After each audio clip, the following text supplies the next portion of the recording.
Greetings everyone, please go mode to make sure everything's set up. Looks like Twitch is slow.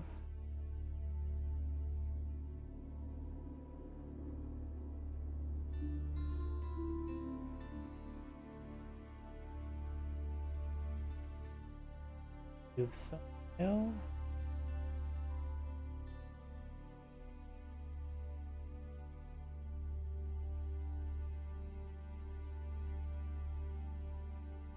Where's the YouTube thumbnail? There it is. Okay, that is up to date. Is going. Rumble should be starting up relatively soon. Fresh. There we go. Yep, looks like Rumble's going. Looks like everything's going. Let me give me another moment to double check my computer.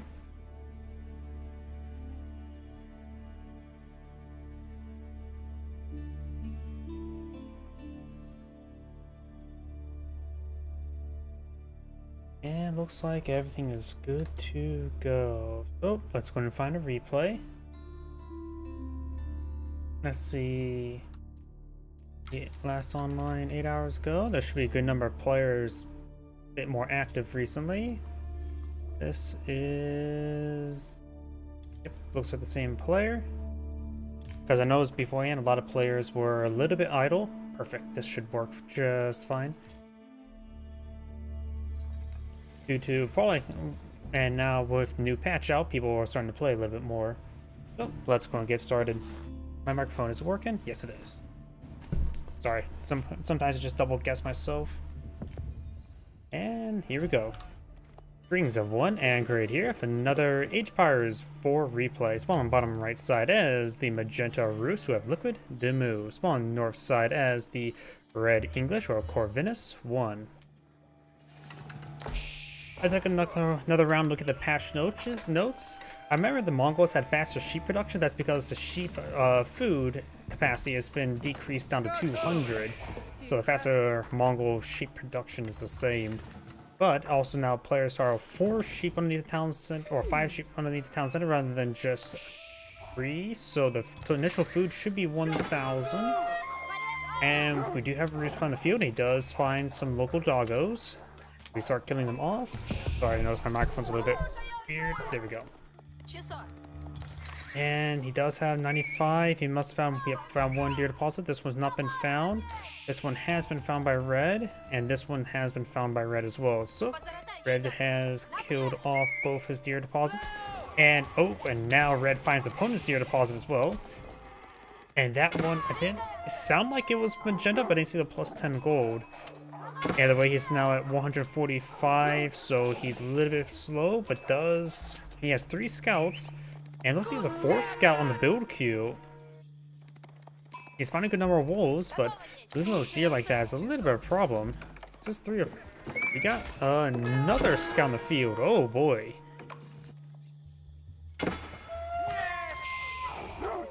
So he is going for a large number of scouts. He will be at 220. He needs to kill off 2 more wolves to get a tier 2 trade bounty. So we will need to keep an ear out for that. We got the Kremlin now being deployed in the field, being deployed next to the gold and more stone and more gold here. Look at the map generation. Now I'm taking time to actually take a little look at the map generation rather than trying to focus on the trade bounties and getting distracted by talking about the Mongols. All the small gold spawn like in a line here from Magenta. The 2 large ones over here. Red is in more or less a line, much wider apart. But Magenta has a clear and obvious expansion direction, and this gold deposit locking this one down will also provide him some pressure to provide this one. Magenta has excellent field map generation, plus his berries, more berries, deer there. All of his resources spawned in this leftwards direction, just not the small stone deposit, which that's perfectly fine. There's large stones back here as well. Magenta would make a power play to claim all those resources. He does have 4 scouts in the field. Red has 2, and the king is being plotted on the field from the Abbey of the Kings. Of course, this new patch, the king does take a little bit longer to generate, or to spawn, or train, what do you want to call it. We got a decent amount of stone being collected by the Rus player, so he is signing for a secondary town center. Red's also eyeing for a stone for Talents as well. The king's now advancing.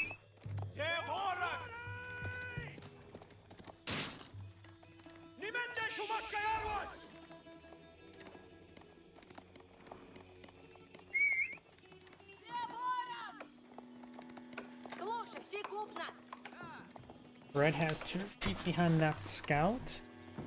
King's pushing way forward. Of course, got the capital and the town center here. He's not going to really push forward in this region. Trying to collect enough wood for another town center. Developing more of the sheep.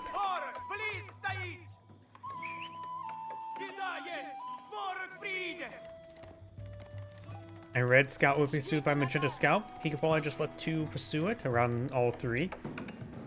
We do now have the double broad axe being researched. And the secondary town center is being built right next to the first one. Those going to maintain excellent wood drop off. Actually, the lumber camp, look here, it's not in with an influence. He's built another lumber camp there to continue the influence. Definitely worth it. After all, it will quickly pay for itself, that extra lumber camp.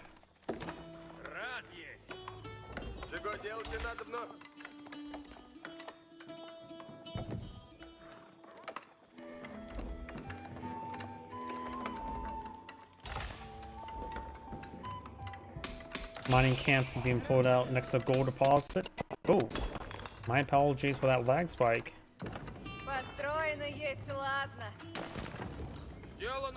Another town center has been built, of course.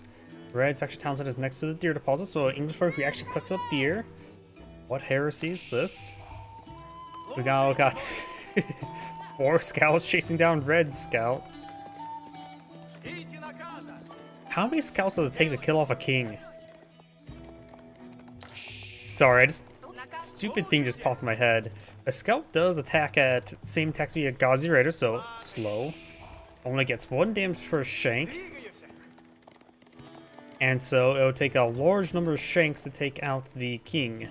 He will find the secondary town center. Does take a nice arrow volley there. And Magenta is moving around. It's probably a good idea to split up those scouts. I would say work in pairs.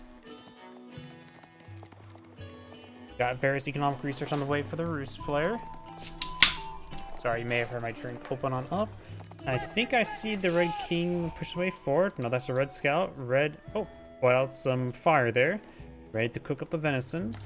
Not sure where the Red King is at.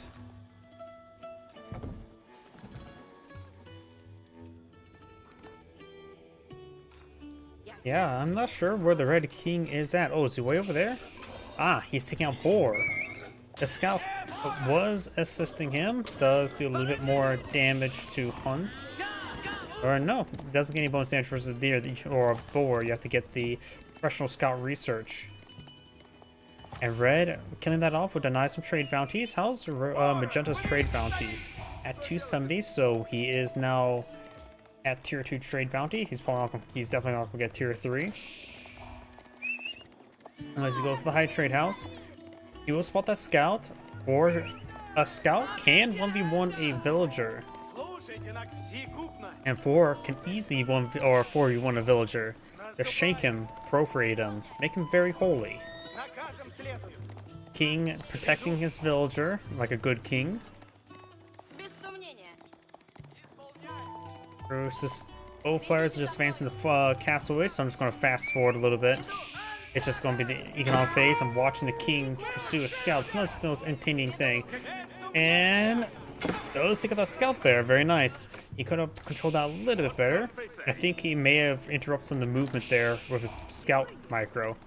Either way, White Tower and High Trade House being built. The High Trade House being built there. Not a great spot. Right here is probably better. You know, I'm half surprised that Magenta didn't go for professional scouts having 4 scouts in the field. Professional scouts could have allowed him to steal this other deer deposit.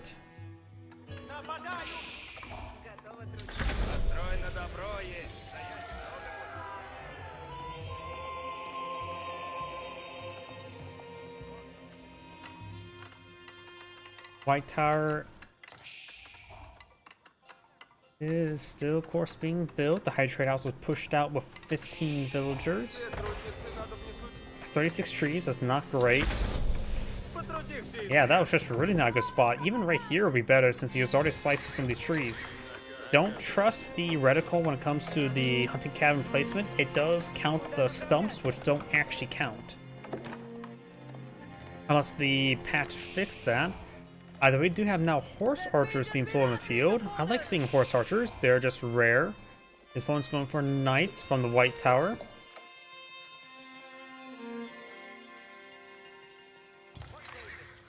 Horse archers do cost 120, so they're much more affordable than Magudai, who costs right now 150 and a lot of gold, which does go better with the Russian economy for the... not Russian economy, the Mongol economy, the Magudai, since they can more rely on traders. But overall, even horse archers perform better than the Magudai. This ability to hit harder, albeit slower, is just generally better. We do now have 6 horse archers in the field. He does still have the 3 scouts,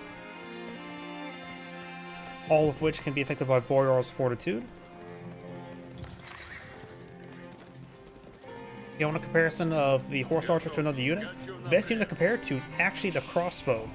They have like almost identical health, same base damage, same attack speed. Only difference is they don't get the attack. Oh, nice 2 quick picks there. Does lose a horse archer. Worth. In comparison to the crossbowman to the horse archer, they had the same base damage, same attack speed, technically slightly lesser range, but of course has knight movement speed. So if you're one who likes, I think it's reasonably fine to use crossbows against spearmen, then you like horse archers. Just make sure you keep their distance, because the damage they can receive is a little bit harder. It does get a good volley in the king. Horse archers do move at the same move speed as knights. Good micro there. Scouts trying to draw some fire. One knight does go down. He does keep his... does lose a horse archer there. More horse archers being deployed in the field. Of course, these guys cost the same as crossbow as well, just cost wood rather than gold.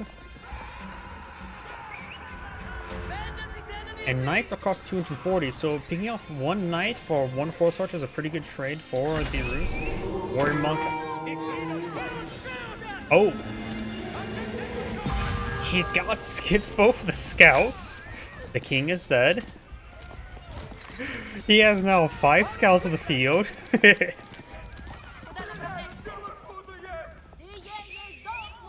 And so now the knight is falling him back.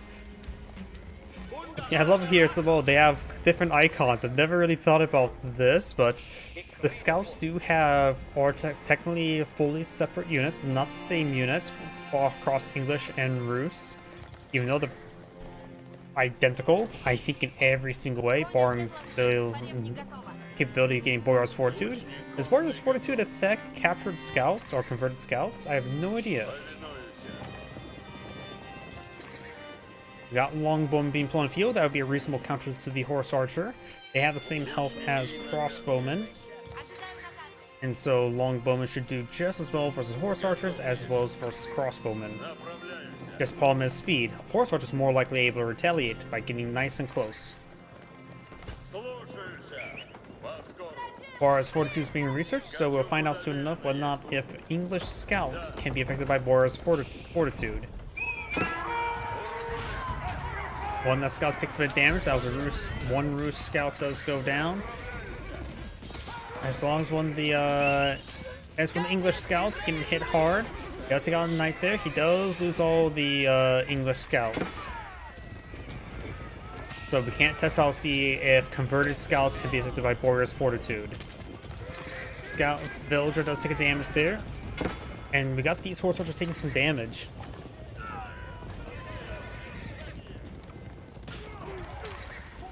Good hits there onto the king.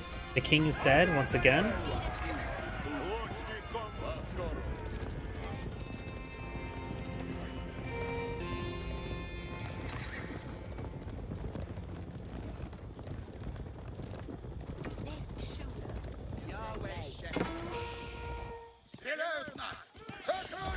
Going for conversion ritual. Warrior monks do have more health than regular monks, but does pick him off nonetheless. Right now, Magenta's claimed 3 relics. He did try to go for relic number 4. Red has claimed 1 relic, so that last relic over here is the last relic that can be claimed. 4 archers moving around, trying to find another opportunity to gauge. This entire region is walled on off. In fact, those archers are entirely walled in, barring this region there, and he has to say hello to the White Tower. So pretty much the horse archers are now trapped.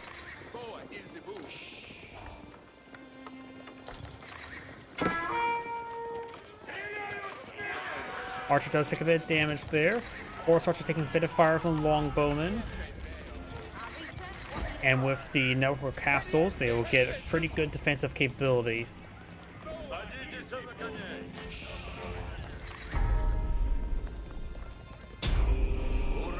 Now the second side has been captured.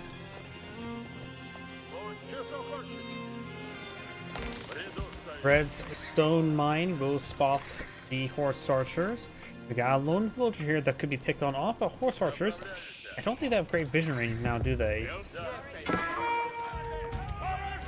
Yep, the horse vision range is not great. And he's up to 340 trade bounty. Or maybe still alive in the field he perhaps kill off. And now these horse archers are just basically doomed. Could try picking off a couple horse archers, put inside these trees, and letting the other ones die heroically. High armory now being built, so we got a Imperial Age. You may not be eyeing for elite horse archers, but elite horse archers can get quite nice. The Gallop and field training research gives them +1 range, so these guys will be at the 5.5 range. And when the Gallop ability is active, they get additional 2 range, so they can actually have 7.5 range. They can outrange longbowmen. And the rest of these horse archers going down. He still has a good number of horse archers in the field. We have Tideborn being researched. Red has claimed the other relic. I'm not sure what the English player should eye. Warrior monks could go quite nicely. Saint's Blessing give them +1 armor and +2 damage on the horse archers. Got the Veteran Horseman research. Warrior's Fortitude does affect the horse archers, so it gives them a nice little health spike. Is one thing that can make them stand apart from crossbowmen. That little bit extra health can go a long way.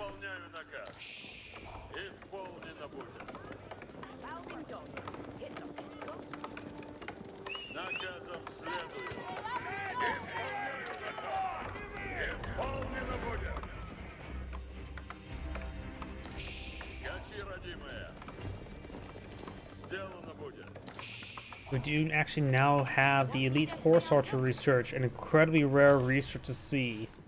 We see in University for incendiary arrows. University being built. Incendiary arrows and biology both affect these guys. Horse archers can receive a lot of research. And plus, as well, it is a wood-based composition, so all the gold he can collect on up and he can start securing will be can be held in pretty good reserve, to say the least. He may want to eye for a bit of stone and establish a keeps in this region, because if he can lock down this region, he has plenty of resources to work with. Each player can always work around with enclosure. We do now have a blacksmith being deleted there. He may be eyeing for something here. Not sure it's going to be for Berkshire Palace or Warrengard Palace. Berkshire Palace now being built. Good damage there from the Elite Horse Archers. They're now up to 125 health. We also got now the mounted training, which will give them access to +1 range and potentially also +2 additional range, up to a staggering 7.5 range.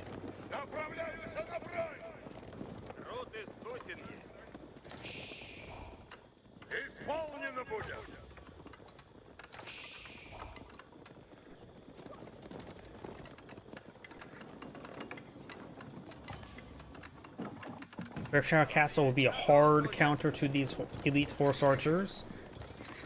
We don't see Incendiaries just yet. He's going +1 melee damage. He does need to get some ways to destroy these walls. He has, of course, 2 warrior priests and 2 scouts helping torch down the walls. Nothing too great. But now, with the extra range, he can outrange the Horus Archers. You can see here, 5.5 range.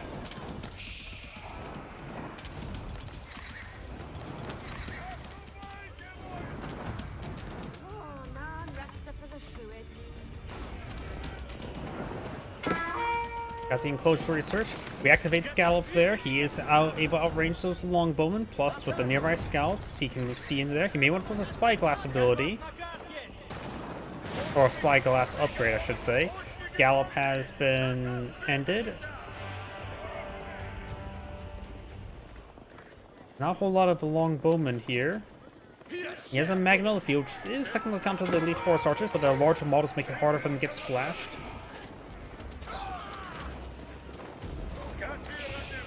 Now he's splitting up his groups. His scouts do go down. He's trying to hunt down villagers, but there are none in this region. We also got the incredibly rare Knight's Poleaxe upgrade, which can give him some of the best Knights in the entire game, plus 4 damage. When it comes to stock Knights and or Lancers, that may make the Rus Knights the best in the entire game, especially along with the Boyar's Fortitude. He does throw some arrows onto the farm. Seeing out villagers. Magano does get some shots there. Warrior Priest trying to gun that down, but he does have the Saint's Blessing and Gallop activated there.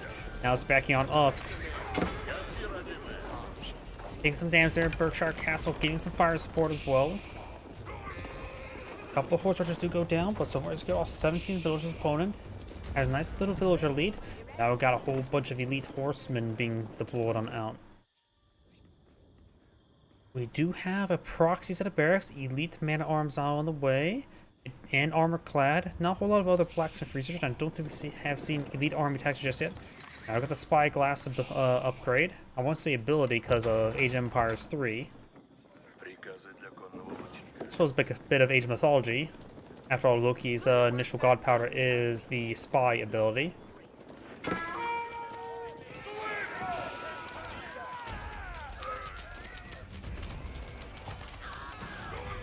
Horus Archers now backing on off. Took massive fire there. Longbowmen, of course, very good. They have less damage than the elite Horus Archers. Less base damage, 9 opposed to 14. Health is 50% more. So the Horus Archers may actually be cost effective in this situation. After all, 11, right now 17. Now the size is incendiary arrows. The nice thing as well, he's going for Horsemen while he does have the Knight's Poleaxe upgrade. He's going for Elite Knights now. He simply is not spending his gold on that. He has a keep there. He has all 3 sacred sites captured, having various walls being built for both sides. Berkshire Castle taking some of these villagers. Unable to build a wall there. Sacred site is in the way. And here comes Elite Horsemen. You have now our Balquin being deployed on out. I don't know if that's how that is versus horse-based units. He is now almost entirely composed of horsemen, just one horse archer somewhere.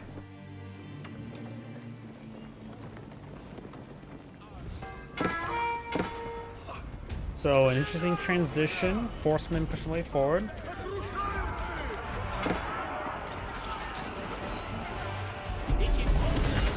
We got the conversion ritual there.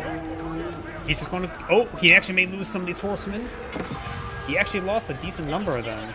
He could actually kill the monk. It was a bit hard to see it. Our Balquin firing away does do 42 times 12 damage. Looks like he's able to one-shot a horseman. I never feel like the Balquin's actually useful, honestly. Like, if you can see there, it's just one-shotting horsemen, which is not that great. It's taking some damage there. It does have 10 melee armor, so able to counteract the anti-siege damage with the horseman. And does have decent health. By the way, the Vulcan does go down. Got another longbow engaging. Long live the king. The king has been redeployed. King can take a lot more abuse right now. Plus, we also got network castles. Not enough citadels anymore. Another Revolkman deployed on the field. He will take out these horsemen. No incendiary arrows research. I don't think the Rus player has gone for incendiary arrows either. Now with the knights pushing, being deployed now. Engaging the Englishman arms. Horsemen also engaging.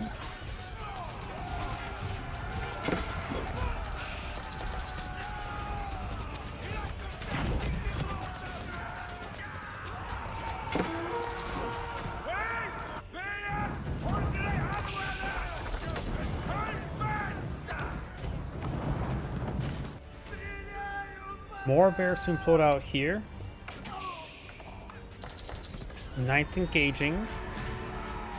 Actually have a animation I don't think I've seen all too often being used by knights. The king is dead. We got a big round of sprinkles being pulled up by the Rus players somewhere. Not sure where. And these man-arms can run around. No Sigasai has been decaptured just yet. He has 2 minutes remaining. This one may be the most exposed. All the Sigasais have a keep next to him, so he needs battery rams and or trebuchets.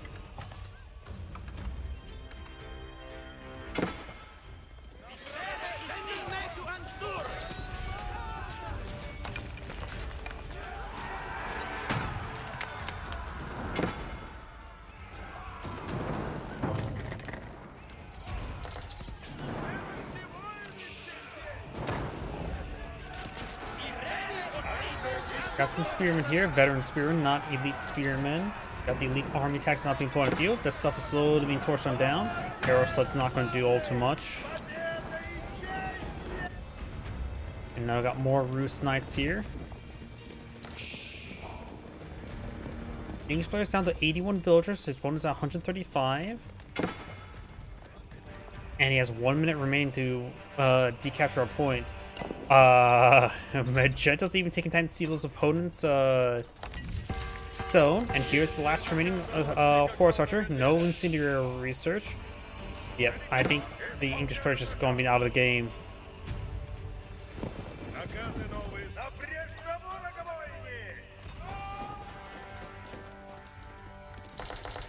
Gallop's now activated there. Gotta go fast. And the English villagers can easily just turn around, throw a volley of arrows into them. And these units still clean up this infrastructure. Now he's trying to decapture the Sigasai. Has a good number of man-arms, but there is even a large number of knights. He does delete his own keep to let his knights move forward. Now that is a bold play. Need some walls there to allow his knights to push forward as well. As bold as play this is, probably not necessary, but very, very bold and overall probably worth it. Now he is counting down.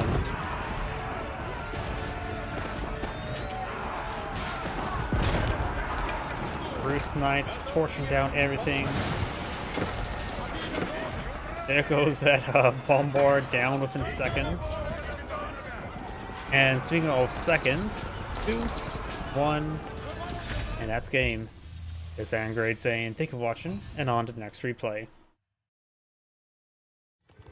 Before I get started with the next replay, I do need to double check my other computer. It looks like the stream over there is acting a little bit funky.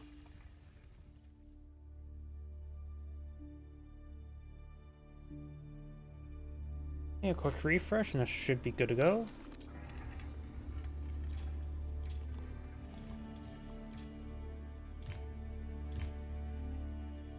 Another decent length of replay. Same players. Some sort of tournament match. There's actually a decent number of length replays.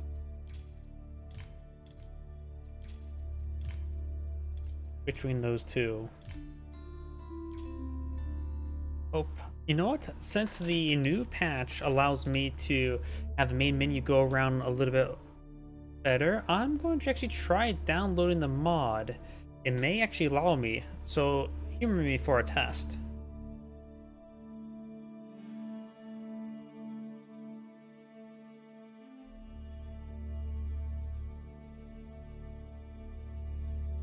Basically what's going on right now is as we like to download a mod, is actually taking a look at all the actions that happen in the game.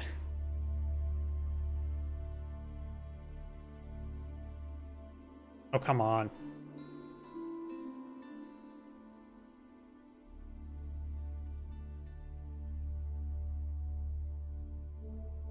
Even if I don't want to download the mod, I still have to wait for this to run download. I'm gonna let it load for a moment. I'm gonna use a quick restroom break and I'll be right back.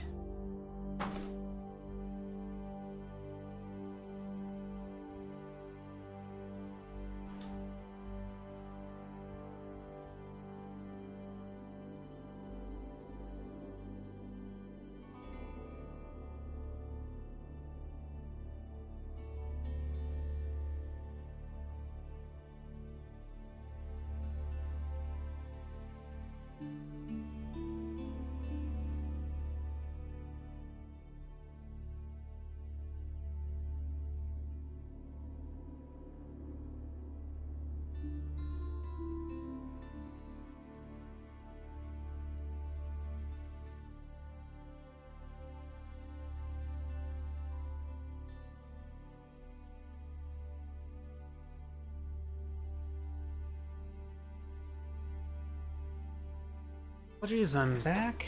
I wouldn't have actually downloaded the thing. If I click on this button, it'll probably crash a little bit. Here's notifications, so it would say downloaded things that sort. But at this point in time, if I do anything, try to open another replay or anything of that sort, my game will probably crash. So let's see. Yep, and game crash. This I thought's going to happen. Pull up task manager to make it kill faster. And that's the problem with me trying to download modded maps. I need to sit down off stream, try to download these maps.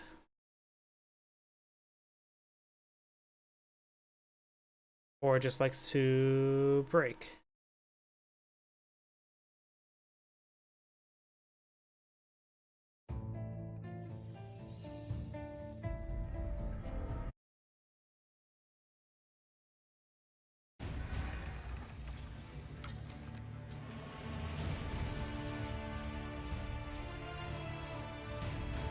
Probably gonna take a moment to load.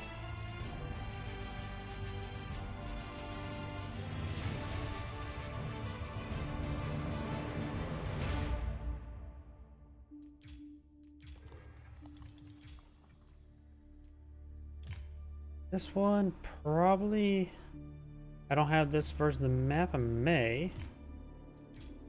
Yep, of course it is. And there's no way to put cancel out of that.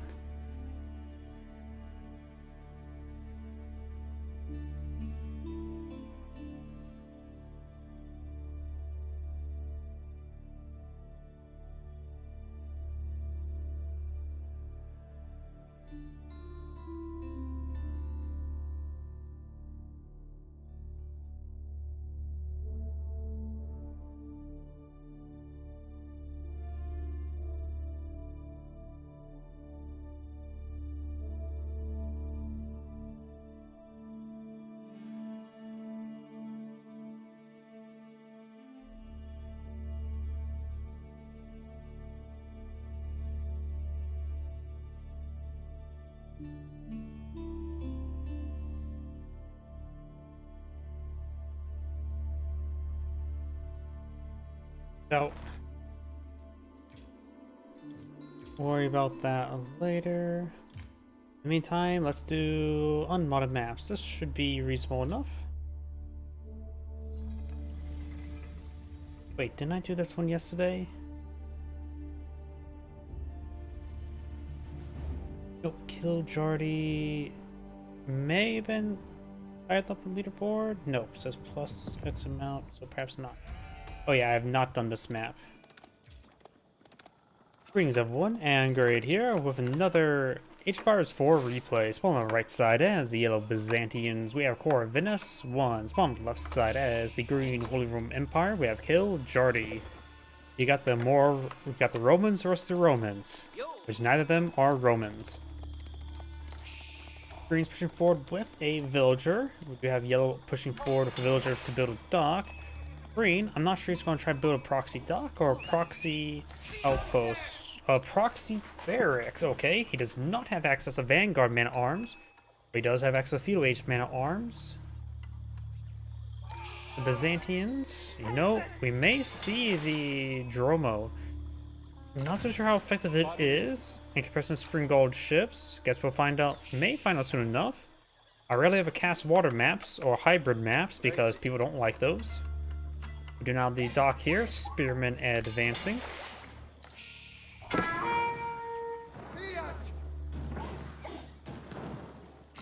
Another fishing boat now deployed on the field. And a bit of wood there. He has found a good number of sheep. Yeah, looks like yellow got a good number of sheep. More spearmen being put on the field. 3 to 4. And fifth one was queued up for Moon. Does cancel it. He may be on the age up now.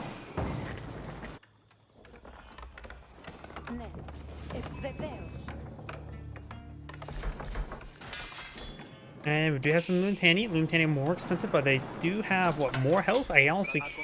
Yeah, they do have more health and same damage in this age. They're not Donzo. I believe Donzo have +1 melee armor and more health. I honestly can't remember all the differences between all the various spearmen in Dark Age, honestly. There's 3 different unique spearmen in the game. You got the Donzo, you got the Lumitani, and you got the lack of Dark Age spearmen for the English. I don't think there's any other spearman variants.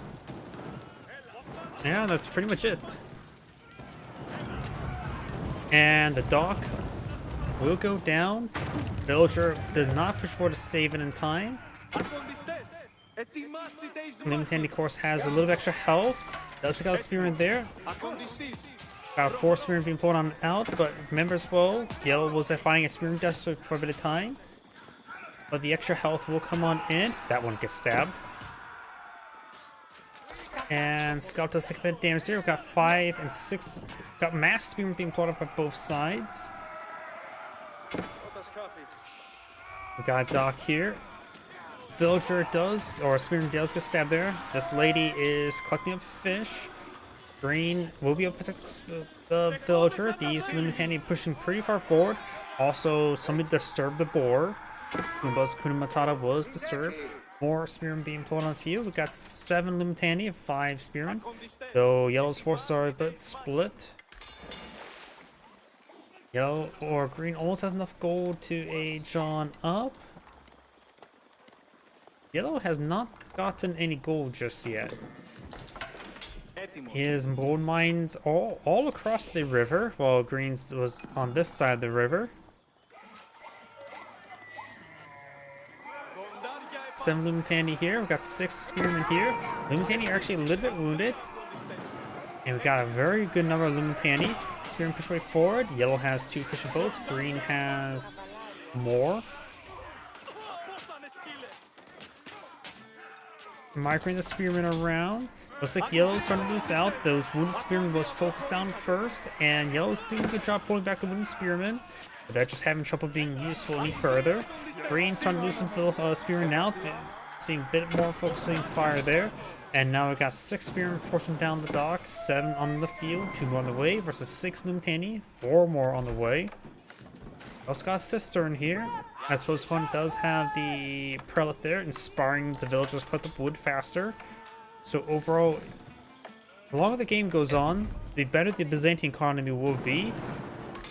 But the Holy Empire does have more fishing boats in the field.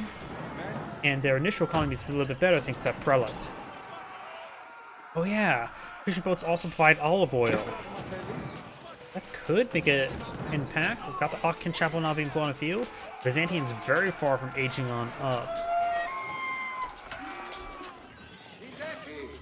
4 has been disturbed once again, but does get released. Green Spearman will go down. Yellow's could mount a counterattack. The Holy Empire player may want to get out some Man-at-Arms as soon as he can. Those feudal age Man-at-Arms can be very difficult to deal with. What do we have for Zinchnu? And Mercenary Royal Knights. That could be actually very useful. I was going to say, is there possible Musafati warriors? But we do not see any Musafati warriors available. And there's some feudal age Man-at-Arms. It's one of the few times where it's like actually trying to find mercenary Musafati warriors could be very useful right now. Needs to torch down this barracks as quickly as it can. Scouts can be improved with torch damage, right? Needs a stable for that though. Or was a spearman that improves torch damage? I forget which one. Was it even available in feudal age? Imperial Hippodrome being deployed on the field, eyeing for the horseman. And now got the arrow ship deployed on the field. Put some deposit there. He does have a bit of stone to work with. He needs to get those naval arrow slits. He does now have 2 docks here. So each naval arrow slit costs 125 stone. Needs a little bit more stone for that. Spear now engagement, got a couple feudal age Man-at-Arms on the field. He had 3 melee armor. The Luminati have 7 damage.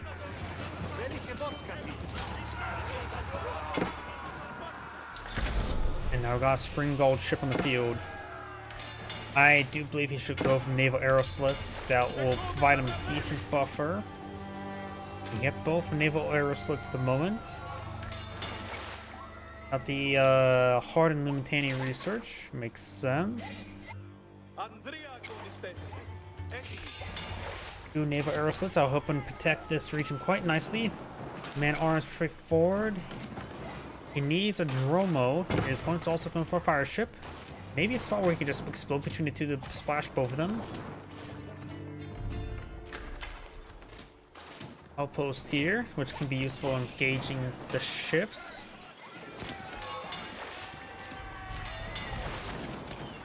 Naval arrow slits hitting the fire ship. Very good.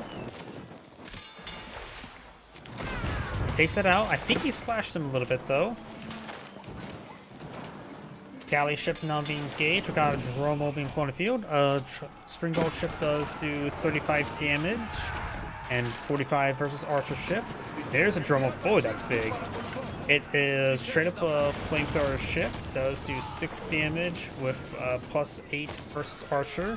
Burst attack 6. So and a pretty good attack speed. Has 3 range armor, which I think is the same as the galley ship. Needs a great damage there, providing good shore bombardment, so it does do better shore bombardment than the Archer ship. Though I don't know if it does do AoE damage. Or that's also some Lumitanis. Yeah, I'm really not familiar with the Dromo. I don't think I've ever... Let's see... Archer ship deployed on the field. It does do AoE damage. Let's see, health. 500, I think that's more than a Spring Gold ship. We got now a Flame ship here, which I believe does do bonus damage versus broadside. Or massive. They changed the wording so now it says massive. He does take that out there. Got some Archer ships now pulling the field. You'd be surprised how effective mass Archer ships are in feudal age. Mass Archer ships is generally the most cost-effective way you can fight against naval fights. Scout being picked on off there. Fire ship does connect on the Archer ships, does lose some fishing boats there. And overall, Yellow's Navy's doing a great job. Takes out all of those Archer ships, or fishing ships. And Yellow has now secured the waves. Another fire ship there. Does get focused down. Archer ships do take some damage.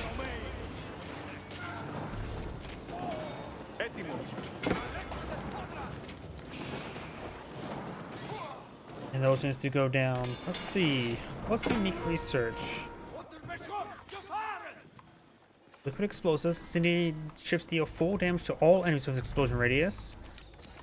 Okay, so makes the explosion radius better. And upgrades. Let's see, is anything special with demolition ship? Doesn't look like it. And upgrades almost to leave Greek fire on the surface. Man, the sails also reduced by 20 seconds. So we got more a lingering effect. I don't know how effective that is. And EF seems pretty standard. Doesn't get the extra little cannon upgrade, so Dromos are one and done in Castle Age. Starting engage. Does get some units inside the outpost. The Dromos do siege damage, not range damage. So it's able to do full damage to the outpost, but outposts are still do good work for ships. They get +10 versus ship. Yep, lose all these ships. Do that single outpost. Outposts are still good versus ships. Still got some ground forces fighting away. We got Limitaney and now Horsemen being blown up with a Hippodrome. Got still these man-arms pushing around, causing issues. Regni's Cathedral not being built. We now got the Western Mercenary contracts as well.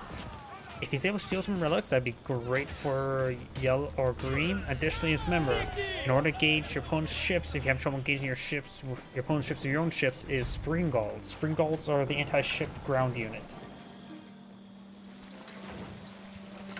But right now it's only one, we got one Hulk for the green, ready to smash. Over here we do have one Dromo and two archer ships being blown out, going for mercenary longbowmen.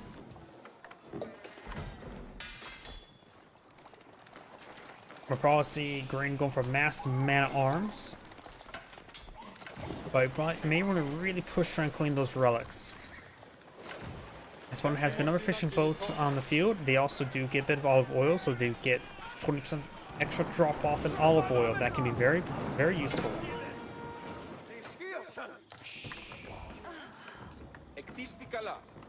Villager does go down there.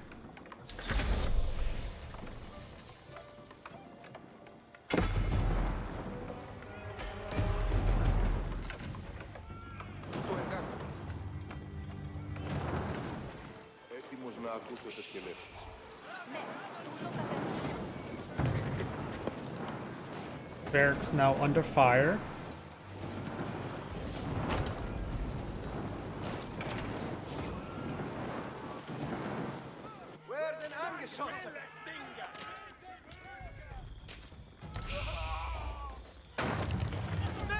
Does clean up all this stuff. Has still a pretty good fleet there. Remember as well, Springgalds are used against ships.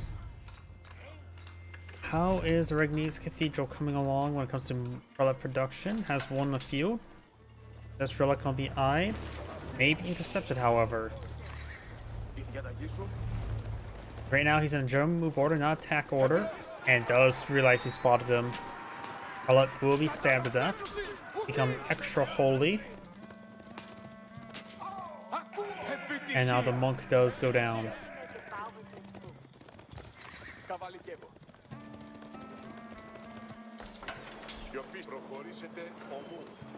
Dromo push forward, got a naval arrow slit here, which does, of course, do 35 damage. The arrow slit upgrades on the way, and also being upgraded to fortified outpost. The fire armor is not going to play a role against Dromos. Of course, they said they do siege damage, not fire damage. Yep, Greek fire does not do fire damage. Outpost goes down before any upgrade is complete. Springgald ship moving around. Does have 450 health.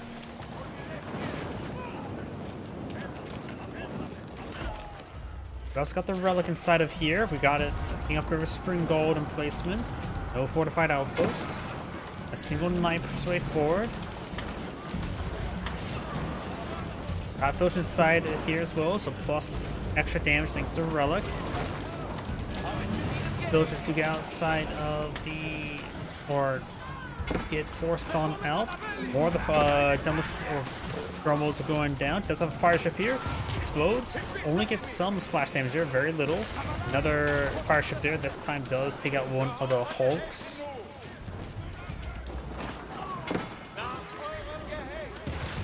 And now the dock's on fire. Not from a Greek fire though.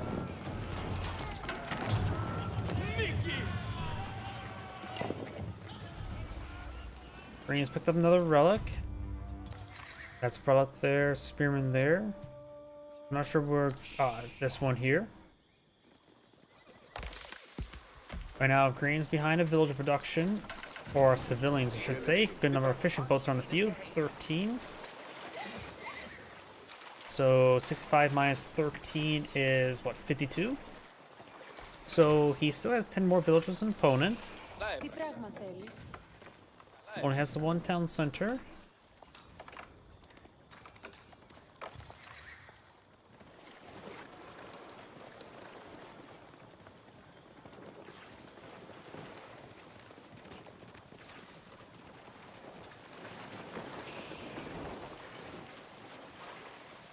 More Dromos pushing forward. No Spring Gold ships deployed by the Holy Roman Empire. Plus his military size is 12 versus 42. The Byzantine economy is doing quite well. But remember as well, there's a point where all those fishing boats will run out of fish to collect on up. Fire ship having trouble pushing forward. Doesn't really or made to connect there, not sure. Eastern Star now getting set of fire.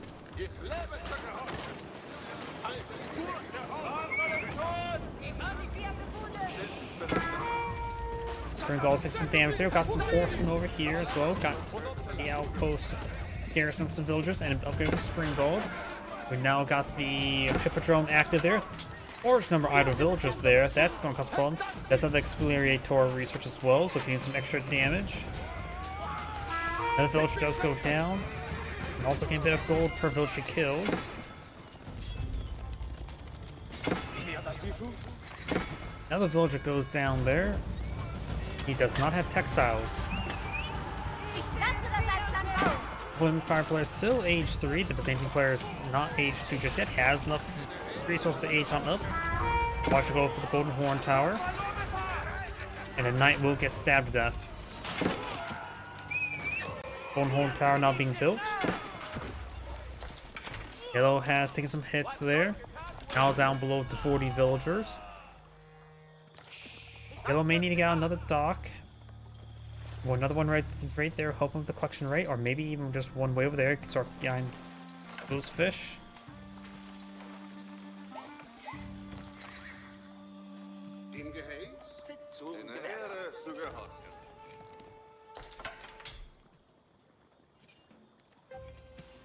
He also has a decent supply of olive oil, so yellow is doing quite good in this game.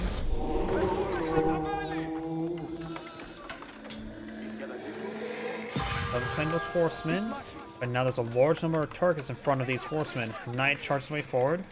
Trying to go for more outposts. Does get the relic inside that outpost there. Able to get increases damage by a little bit. Going for Spring Golden placement as well.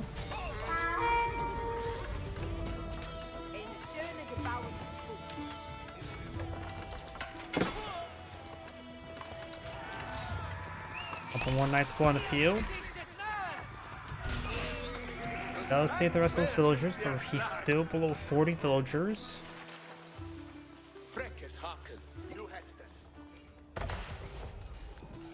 Veteran mercenary contracts. We also got a good number of olive groves here, but sort of poor positioning overall.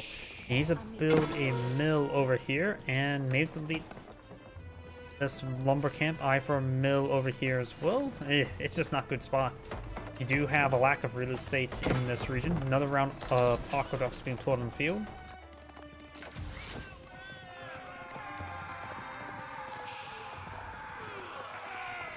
Longbowman does go down there.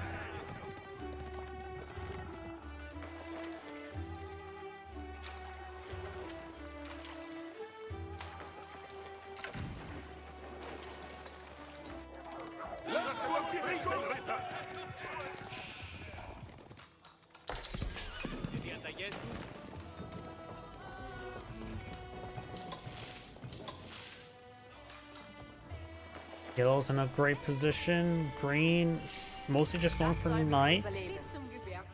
His opponent is actually pulling out cataphracts, a relatively rare horseman or knight variant. A very heavy knight variant, very population efficient. Pushes against the outpost there. Got a single cataphract here. Does do 28 damage per strike as opposed to 24. His attack speed is also man-at-arms attack speed, which is slower than the knights. Or faster than knights, I should say.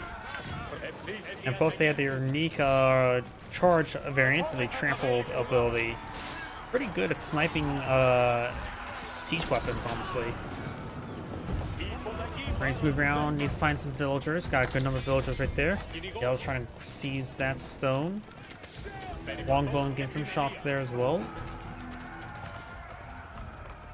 Or Hardened Lumentani research now. Go to the field or Veteran Lumentani. Market here. Can always eye for a bit of trade as well.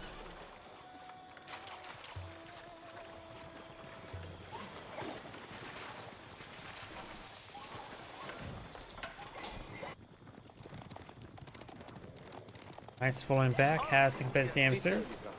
We got a good number of Dromos on the field. I wonder, does he have the Dromo? What naval upgrades does he have? Appears to be none. This one increases the health and range armor. Also, Knight may have got a kill on that fire ship. This one here does give him AoE effect.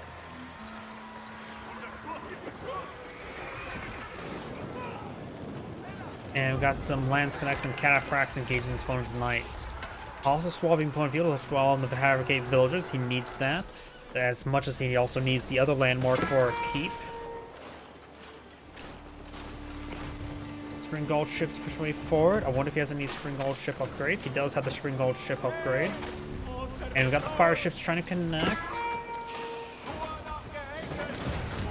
Fire ship does go down. All the fire ships are now down. Green has 2 Springald ships remaining. Dromo's trying to engage these villagers.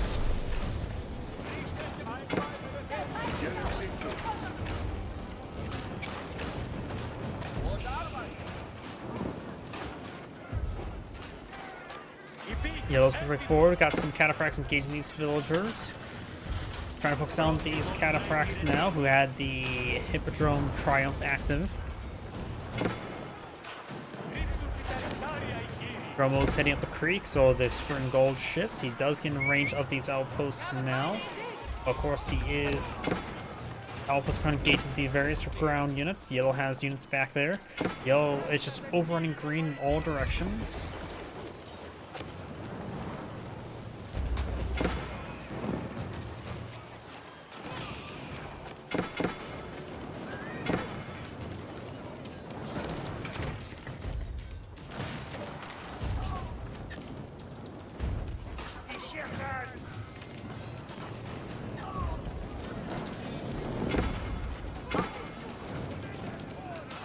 Yeah, I don't think there's any way Green can come back in this game. He is down to 32 villagers. He is able just to walk into his opponent's farming line and kill off all the villagers. He's just a third of his villagers idle at the moment. As some hand cannons here. Of course, Palace Swabia does act as times 4 villager queue, but he is severely behind.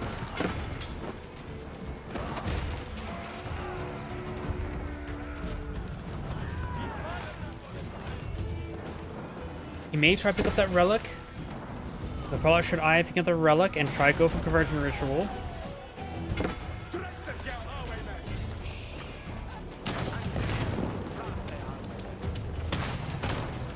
Oh, we also got a warship here. Warships are pretty effective. Springfield ships are technically better at anti-ship duty, but warships are, of course, pretty nice to have.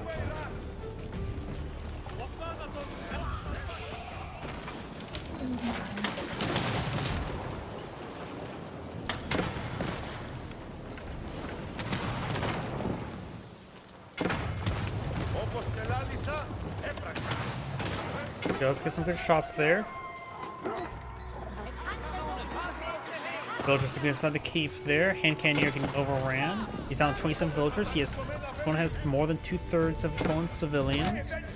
Now we got these fishing boats collecting up some of the fishies. Karak taking some fire ships and does get sunk by fire ships.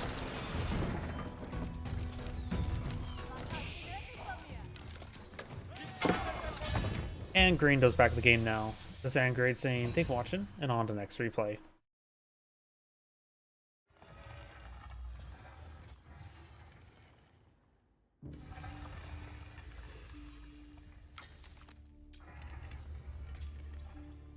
If there's any other good replays.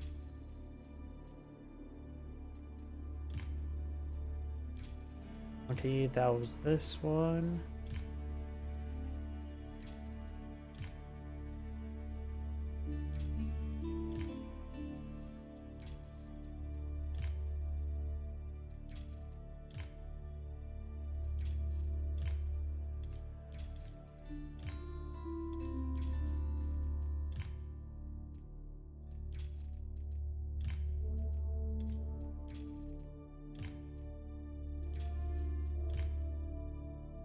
Could do that one, but is that... Nope, that's a modded map. This one is not.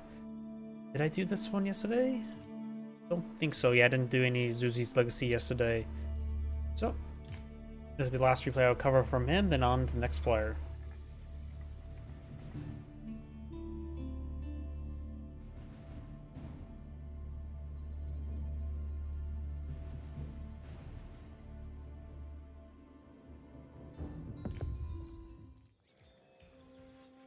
Greetings everyone, and Great here for another Age of Empires 3 or 4 replays. Well, on top left side is Blue Zuzi's Legacy, we have Corvinus 1.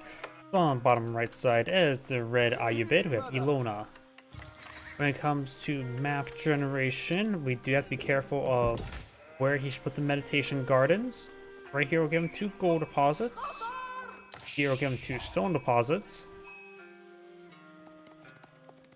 You could put it here, which give a massive amount of food, which made the biggest value, but I think actually right here I'll get a bit of wood and quite a bit of gold. That seems pretty good to me.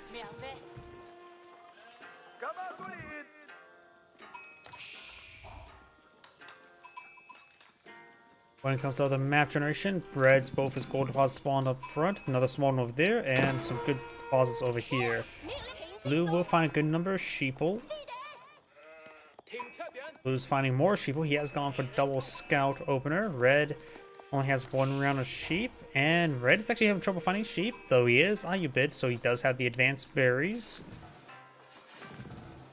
In comparison, blue does have the Imperial Official, which will give him a lot of extra 20% food drop off.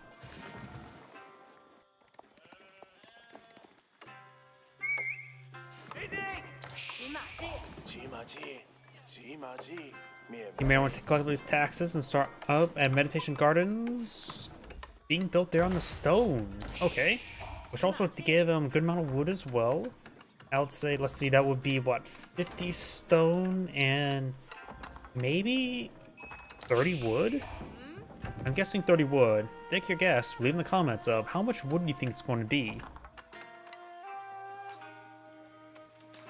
Meditation Gardens now almost complete. Oh yeah, this is still bugged out, so I can't see the research up here. He's going for economic growth. Meditation Garden is now complete. He's also putting a bit of stone there. He may be eyeing for a secondary town center. Does pick up a round of stone there. Only 1 round stone, so I'm not so sure why he picked up a round of stone there.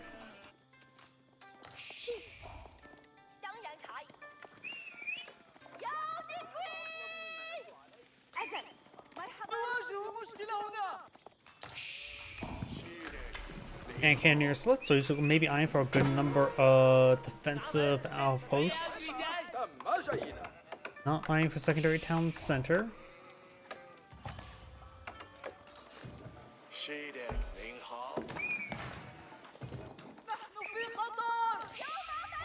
First, he is actually mainly building out Desert Raiders as well, which is a pretty rare unit. We also see a Horseman. Desert Raiders have a good amount of melee armor, not a lot of no range armor. And let's take a look. He's almost ready to age on up. He may be eyeing for the Shaolin Temple. 21 wood, so I was very off there. I thought it was going to be close to 30, but guess not.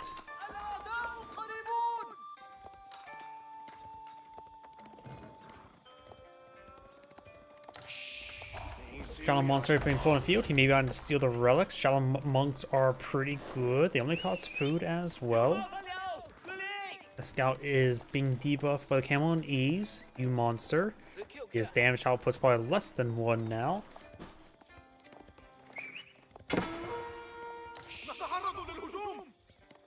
Which I'm not sure. If your damage output gets less than 1, but you hit a unit with no armor, would it do less than 1 damage or still do 1 damage?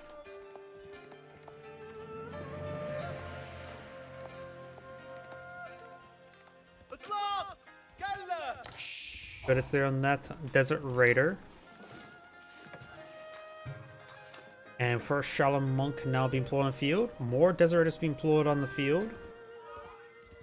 As well as archers.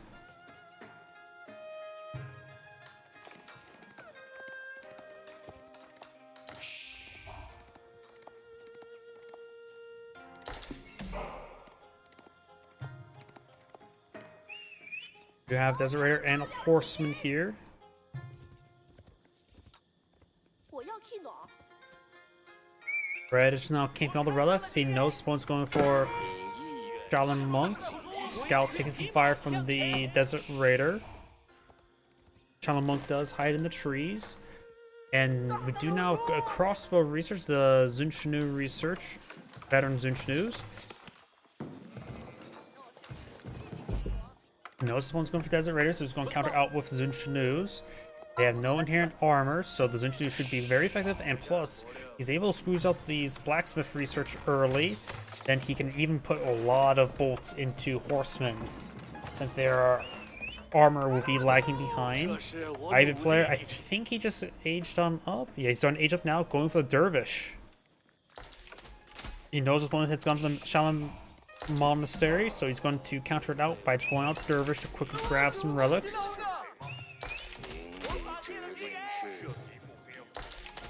No blacksmith research, so the Zunshinu will do 5 damage per bolt, so 15 damage per volley against Desert Raiders can be quite good.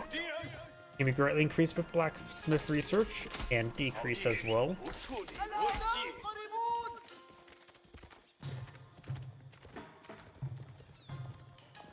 Picks up the relic.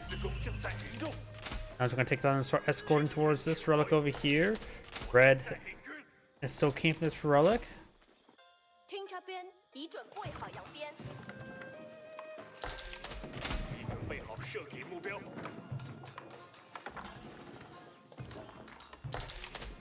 已准备好射击目标。天族已完情，看得不错。 Housing being built now. 告自准备好，上。马已跪好，听察兵就绪。一个新目标。 On a side note as well, he does not have the Zhangin Tower, so he's not getting rebate for those pair of archer ranges, but he's pulling out a good number of Zunshinus, or however you pronounce them.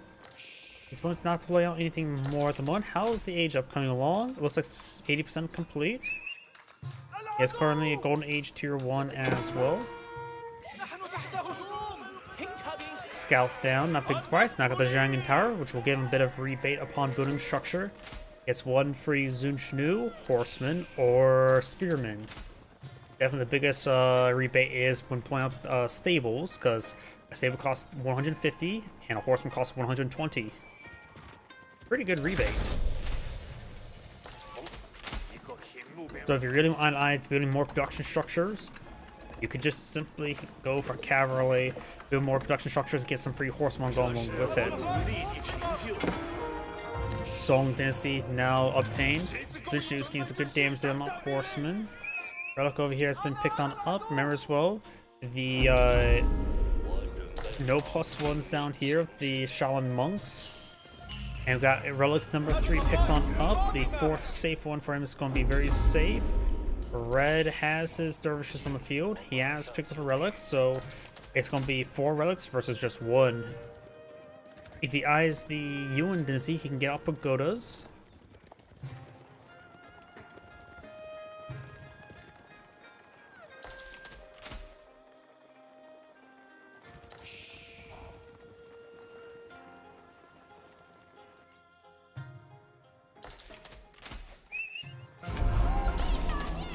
Second site has been captured on up.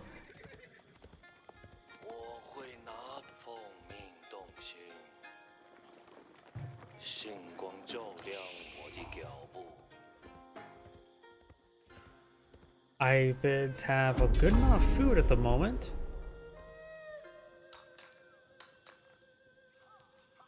He may go for military wing reinforcements for his age up. He's now getting some camel lancers. Could go for trade wing advisors. Trade wing advisors and military wing reinforcement seems pretty good to me. He doesn't have any blacksmith research at the moment, so getting free level 3 blacksmith research is not going to be useful until he gets the other research going.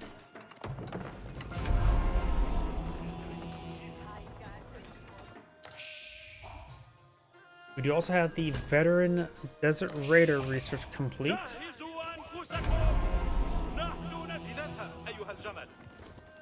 Now it's going to be very hard to tell the veteran Desert Raiders apart from the Camel Lancers since they both have the silver camel head. Is all going to be just keeping an eye on the guy in the back of the camel. And plus, the Desert Raiders do have a bit of shields along the side as well. 以蜡如备剑， Camel Lancers have plenty of armor. He does have +1 range damage, so they're doing 2 damage per bolt. 不老窄。 If he can get us another Blacksmith resource here, get 3 damage per bolt, which will go a long way. We got granaries now being built now. And 4 relics have been picked up by blue. Red has still a relic picked on up and not actually deposited on in, so he may be eyeing for some crazy play involving the relic. He may be going to be aggressive with it.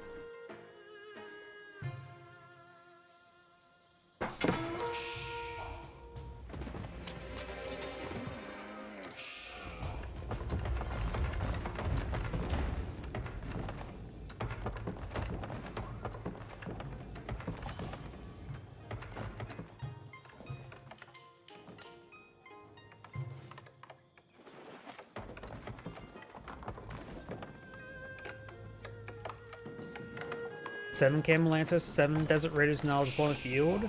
He has 1 crossbow and 1 archer. His opponent has a good number of Zunchus and now a handful of crossbowmen. Some spear in the mix on in probably wouldn't be half bad. All 6 items have been captured by Red. And where is that 1 relic of his? I picked up by these guys. I don't know where that relic is. He may not have a mosque. Oh, he has a mosque. There's a relic there. Okay, he has dropped it off. I just wasn't paying attention. Spring Gull being pulled up by the Zuzi's Legacy. He's not fighting against any siege weapons at the moment.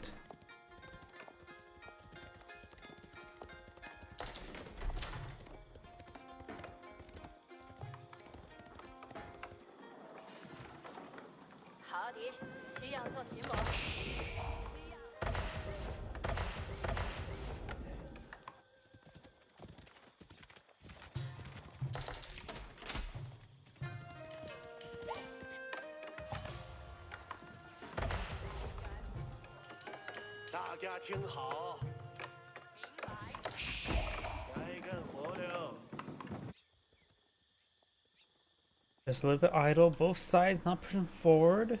Red does have the victory condition counting down in his favor.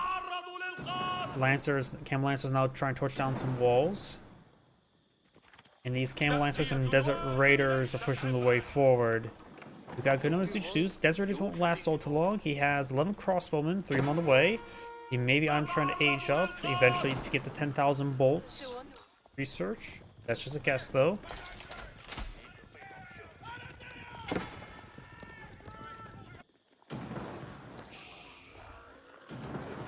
Crossbows get a good volley there. He does 2-shot there. He got nice and close, minimizing the response time. He knows the exact number of crossbow bolts to take the kill off a Camel Lancer. Here's to be it takes 7 times 2, so potentially 14. Mamluks now being research as well as fertilization. Ibid player has enough coin or gold to age on up. The Zuzi's Legacy player is very far from aging on up, has plenty of wood at the moment.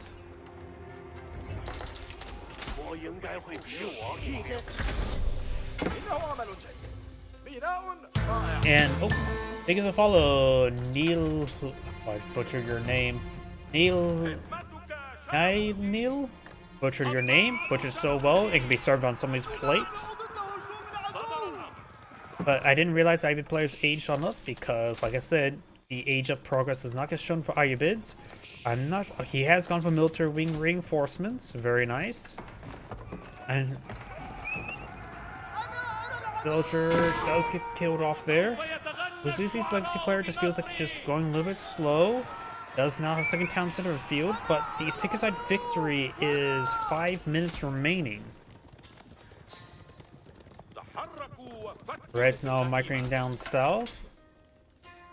And Red is actually cleaning up all these berry bushes. There's a good amount of berry bushes there. 1 mil could be saturate both of them. Red is moving around. Does not have the elite Desert Raider research. Not going for elite Camel Lancers. So we do see the much more rare elite Desert Raiders. Right now they have 13 damage with their bow. He does have +2 range damage, so it can get up to 14. And incendiaros.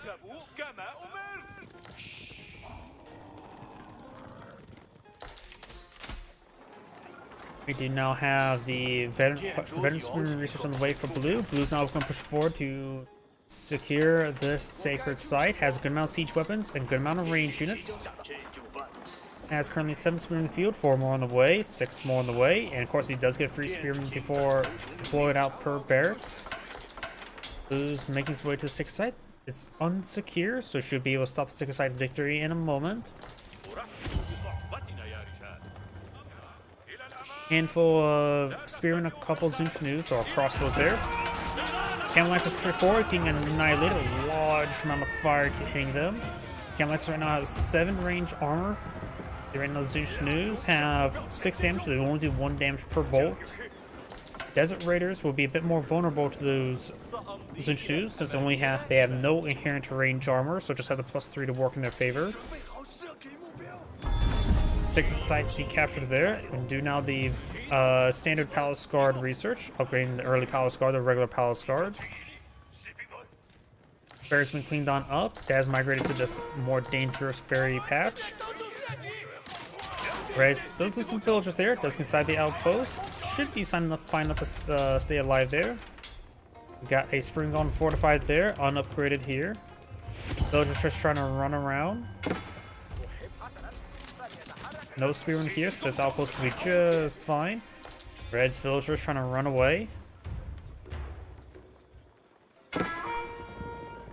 Desert Raiders now push way forward to engage all those forces. And the villagers do get engaged from both angles.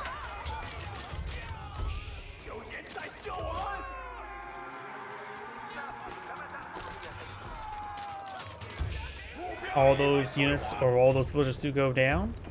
And the Zuzi's Excellency player does have 2 town centers, so that will put his village count quite ahead of his opponent.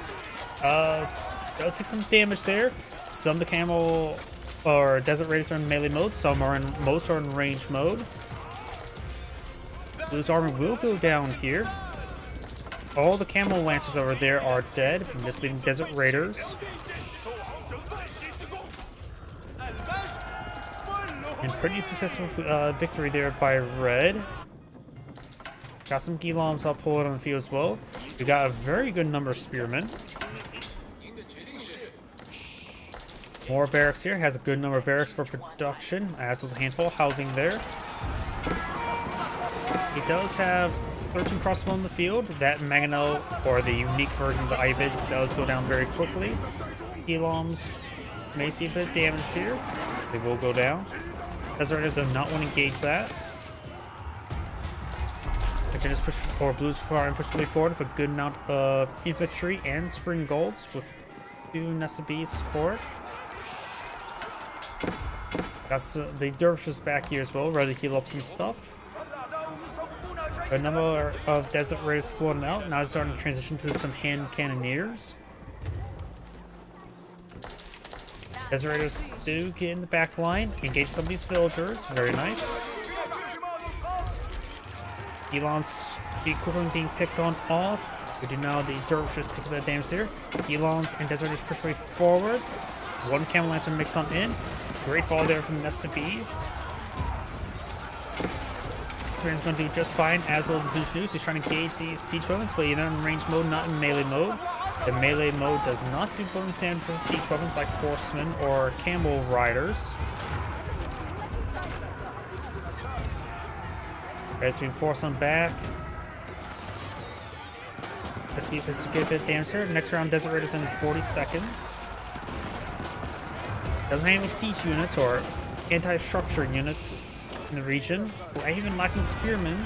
Got some hand cannoneers firing away as well, doing some good damage. And now got siege engineers being part of the Zuzi's legacy, going to be eyeing for some battering rams in the front line. More Palace Guard, more spearmen. No elite spearmen, no. Or he's still actually just Castle Wage, not even, so he doesn't have access to elite research.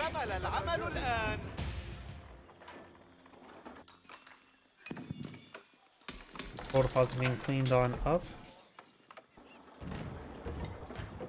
Big round of battering rams. All it needs to do is destroy the House of Wisdom and the capital. So it doesn't have to go too far. Just far enough.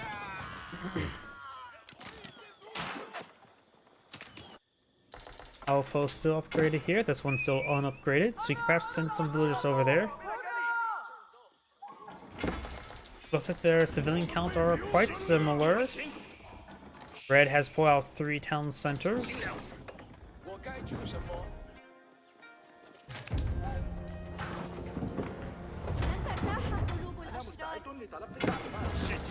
Blue's now trying to eye for a proxy keep. Has a good number of battering rams here.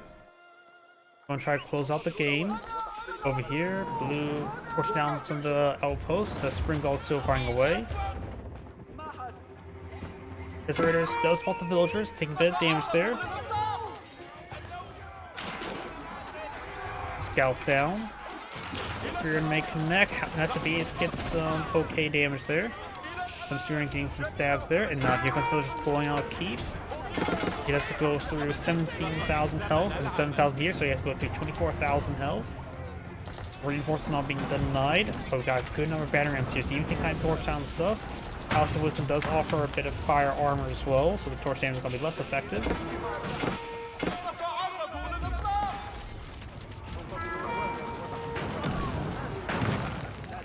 Elon's pushed forward with some Desert Raiders pushing way forward as well.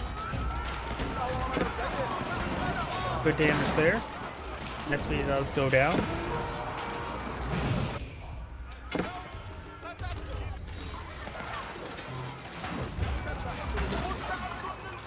All those units going down. House of Wisdom will get another round of Desert Raiders.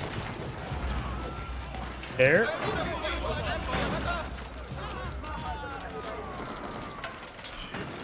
Desert Raiders being microed on back. And now Blue's or Red's production is actually quite not good. He has 43 kills on food. Another keep not being pulled on the field.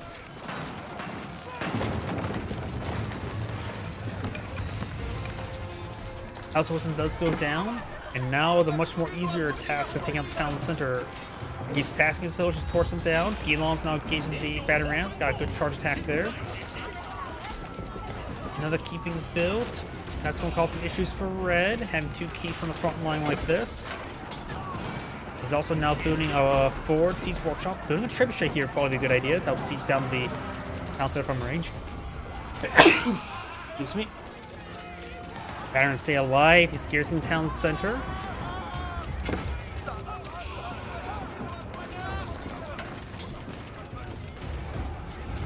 The batteries push right forward. We do now have Nessa B's being put on field. I disagree with that. I think trebuchets would be the better answer in order to help win the game. He does have some of these units a little bit stupid at the moment. They could probably batter down the archer range to be less stupid, or this house. Be a bit of a home wrecker. Does pick up that battering ram there. House goes down. Village torching down these battering rams. Councilman is down to 5,000 health. SFB is firing away. More SFBs being caught on the front line. Villagers push right forward. They're eyeing for another keep, and Red does back the game now. That's Angrade saying, thank you for watching, and on to the next replay. Before I get started the next replay, I do need to use the restroom. Please give me one moment.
My apologies, I'm back. So we're gonna get started. We will find another player since that was the last replay cast from him that's of reasonable length. Let's see, let's go with you. See if you have any replays available. Him? Probably not him. Him. Yes, him. Let's see now. 19 is a little bit short. Or far too short. 22, still too short. 18, too short. Oh, too short. 14, too short. 28, this should be... Did I do this one yesterday? Nope, this is replaced from today.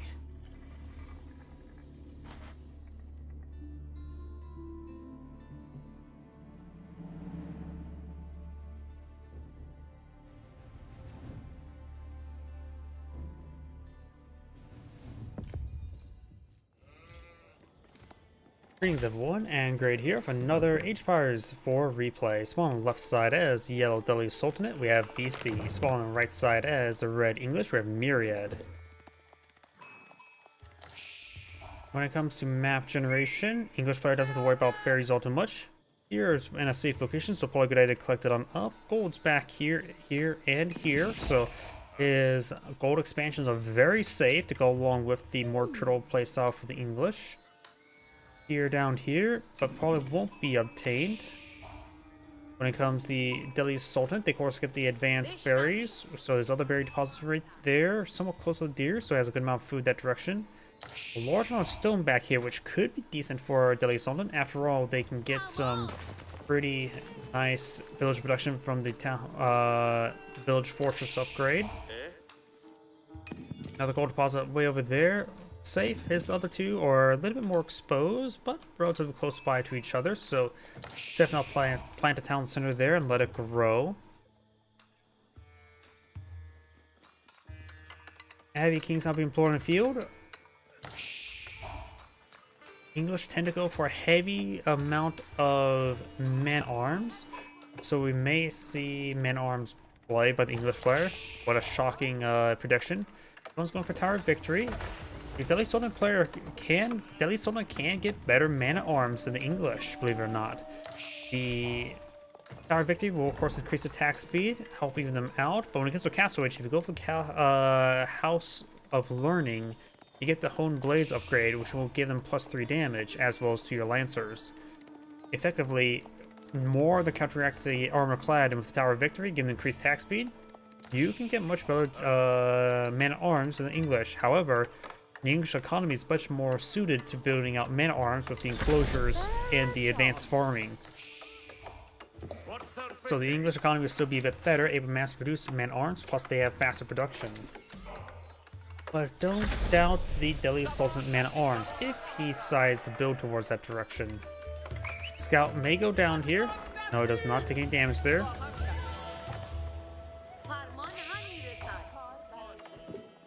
I wonder how many. It looks like Yellow did find good number of sheep. Getting on Blacksmith here. King pushing his way forward.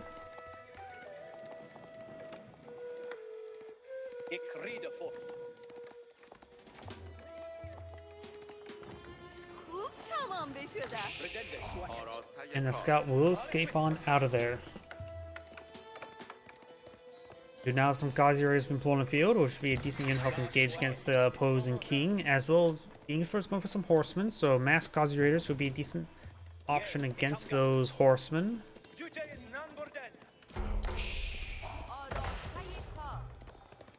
So on torch down the mill. Wait. Okay, that may be a bit bugged, the unique variant of the professional scouts. Yeah, that looks like it's still the same to me, but I see the unique symbol. It may be just a little bit bugged out. And maybe actually design the research a bit slower After all, free professional scouts can be very useful. So when the English player will not touch the steer deposit, he can grab this steer probably with little opposition.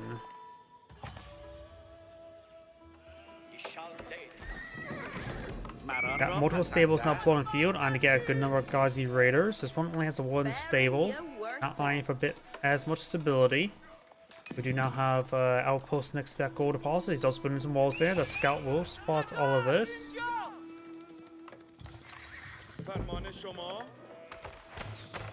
Archer range is being built now, so the Deadly Something player may be eyeing for a bit of more aggression.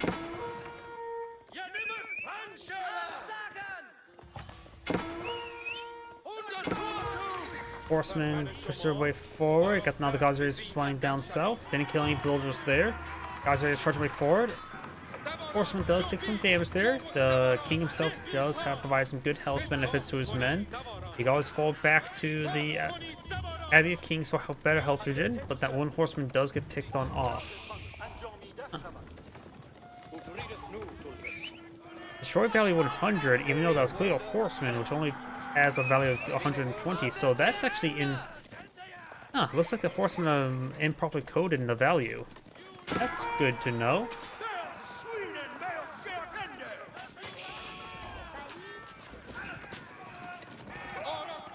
It's now falling back. Ghazi Raiders are moving around, but you also now have this barracks now being pulled on the field.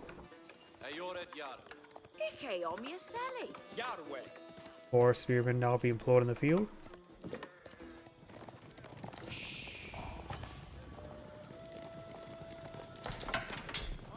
Plus one marine team is being researched first. That'll be useful for his archers, of course. It may could have added a different upgrade.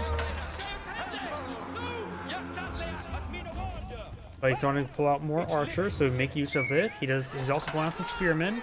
No hardened spearmen just yet.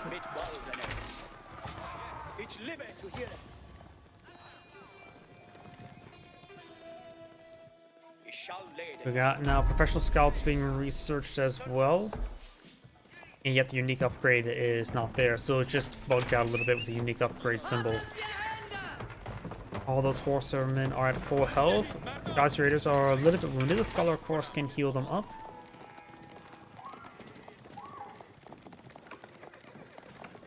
Red is moving around, trying to find another opportunity to engage.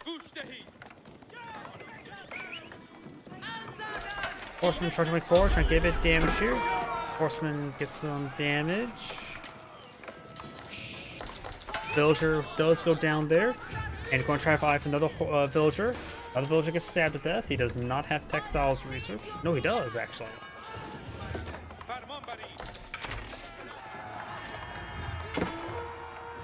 Over here, we do now have spearmen, hardened spearmen, engaging Ghazi Raiders, getting some good damage onto them.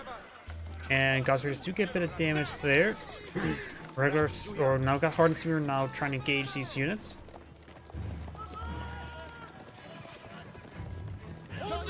And now the king's providing some excellent health benefits. Yellow has built out a large number of walls there. Does have 6 sites being captured on up, and they will have increased gold generation from those sacred sites.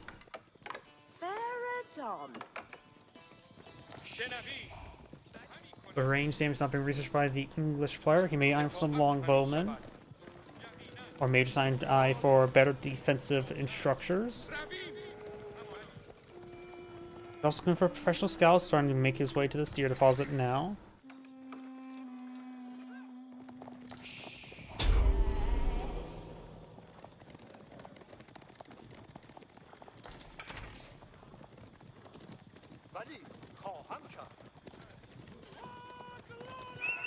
Horseman charging way forward, gets some good damage there.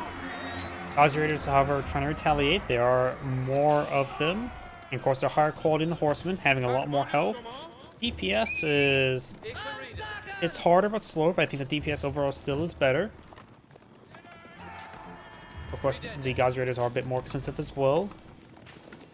Costing 140 rather than 120. Another horseman does go down there. Walls do get interrupted, or cancelled, one or two. And Reg is being pursued. Red is also in a formation move. The king does move faster than the scout. The scout is slow. And so maybe the scout could be left behind to get more movement speed for his other units. The wolf now turn 3-4, trying to get some bites on the king. King's Palace not being blown field. The English players eyeing for a secondary town center. The king is dead. +1 range armor now on the way for the Delhi Sultanate player. It's also getting close for aging on up. More solely relying on the Sacred Sites for gold generation. Spearman trying to engage that scholar, but the Spearman will ward away that horseman.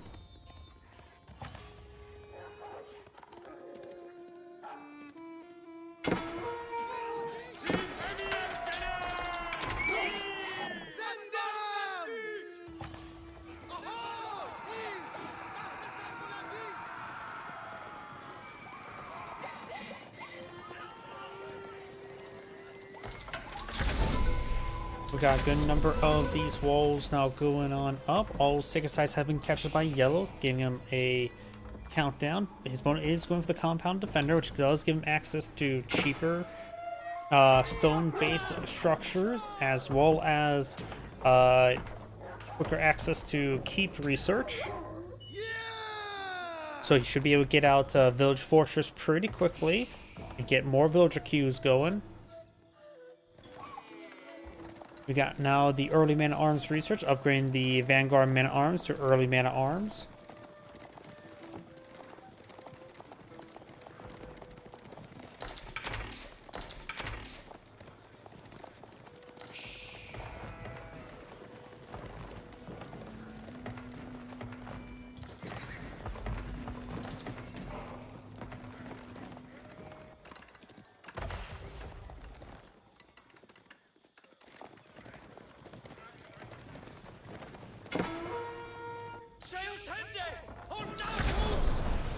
Horsemen trying to break open this sacred site there.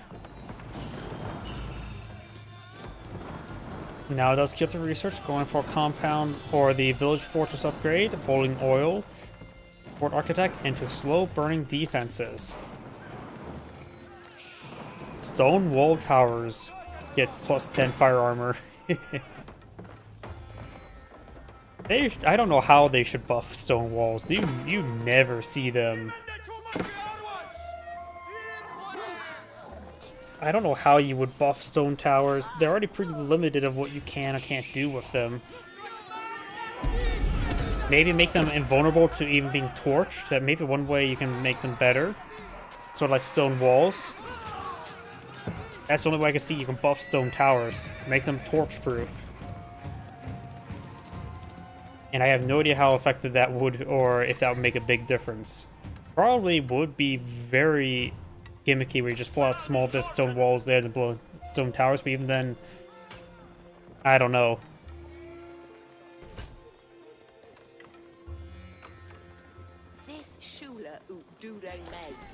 The problem is, well, stone towers have very little place when just keeps are just convenient.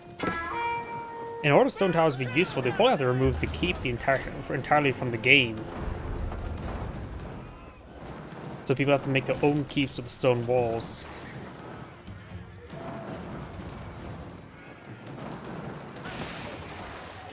I don't even think stone towers are actually even useful even in campaign, which is most likely the best time to use stone towers.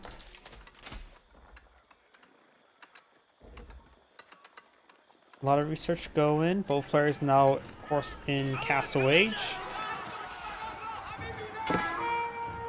Each player will start rocketing ahead with the villager queue with the extra town center thanks to the King's Palace. Eventually, his keeps, Yellow's keeps, would be access town centers as well. So building them out now would be quite nice. They're also cheaper than a standard town center. Costing now 720 stone. A town center usually costs 750 resources. Right now they cost 680, so it's probably better just go for the keep rather than going for more town centers with village fortress. It also does make the Great Palace of Agra cheaper, like that matters. It says it's supposed to improve defense emplacements, right? Can build stone wall towers, keep Reduce its own cost of buildings and their emplacements. Okay, so it does include technically that. Archers and Gaziers backing on off. The veteran research now almost complete, as well as other mining research. Armor clad now on the way from the English player.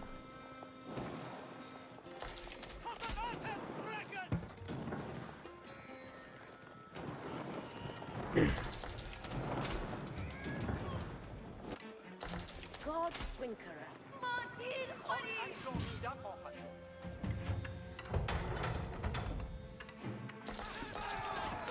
Does take some good damage there on the knight with the spearman. The hardened spearman, the veteran spearman research is another minute, 10 seconds away. Got these units trying to torch down this wall, but we got the keep here for protection. He's also taking time to collect some lumber. For the knights to go down to the spearman. The spearman's almost dead. Village fortress upgrades almost complete.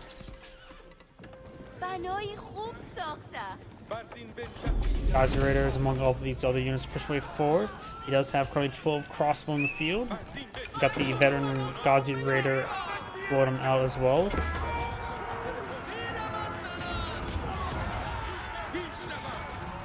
Archers firing away. Got a handful of longbowmen here as well. They are veteran longbowmen. He does have +2 range damage. His opponent's still getting the blacksmith research going. Go for +1 range damage and armor first.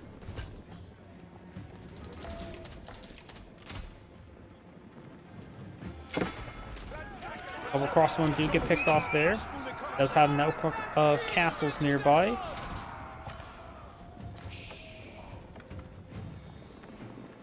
Going for more men at arms at the moment.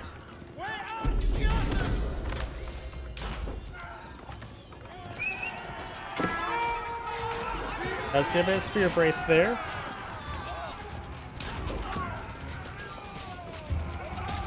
Horsemen charge way forward, try and engage these longbowmen. Archers engage some of the longbowmen there. Got these units moving around. Does have a couple of lancers mixed on in. Nope, those are still Gazi. Yeah, there's a Gazi lancer in there. Knight does go down there. Archers engaging the longbowmen in melee range. Keep still firing away, getting some good damage here. He has some of the men at arms. He is trying to just decapture the sacred site there. He'll take a large amount of fire. He does have the armor clad ability, so it does have 8 range armor at the moment. Let's get off the secret site there. Longbowmen firing away. Lancers and Gazi Raiders now engaging these archers.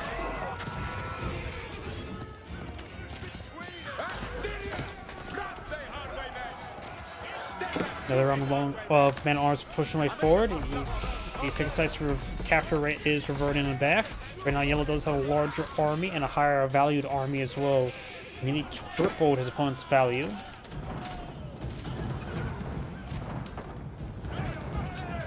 That wall does go down. No villagers being built out here. He's actually low on food, so his villager production has stalled on out. May need to get, of course, out more food. He probably knows that at the moment. Of course, the keep here is load up a bunch of villagers, getting some extra arrows going. Each one does 12 damage, minus 8 armor, so 4 damage each. And he will interrupt the decapture. Does get a man at arms pulled on as well. The attack increased attack speed will be quite nice to help out engaging English man at arms. Probably will still make them inferior, but I don't know that top of my head in the mathematics.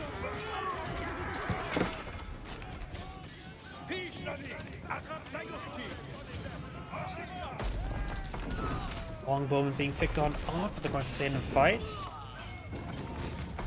Villager there does get picked on off. Got a Mangonel in the region as well. Siege engineers, boiling oil, and the whip, flagellant swiftness being researched.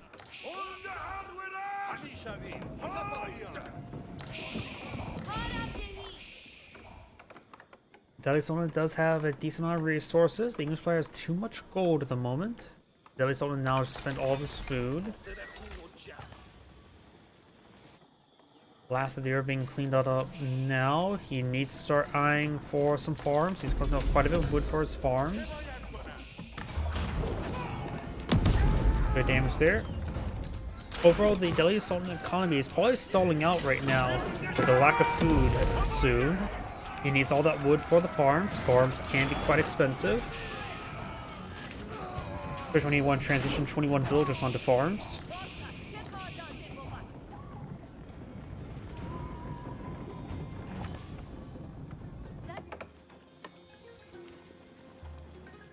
He spent a lot of his wood on something, but I'm not sure.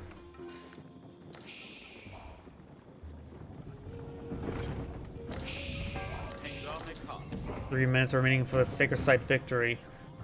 This one is still secure. We do also gotta keep up here as well.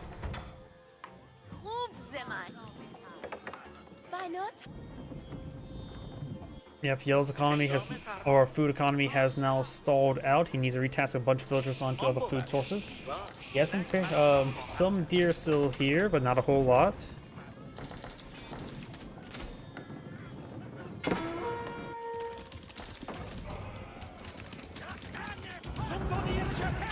He's now trying to eye for a keep on the map. The keep does get cancelled. Now it's straightforward. He does have a gate there. We do now have a yellow keep being put on the field. Magno pushes way forward, eyeing for a bit of damage. Does get a great hit there. Now we got the Delhi Sultan man-at-arms pushing forward. Does have some crossbow support on out. English man-at-arms still staying a little bit still, taking some damage. Sacred Site's victory has stalled, but has not been stopped. All the man-at-arms will go down there, and now the reverting process is continuing. A couple more English man-at-arms there.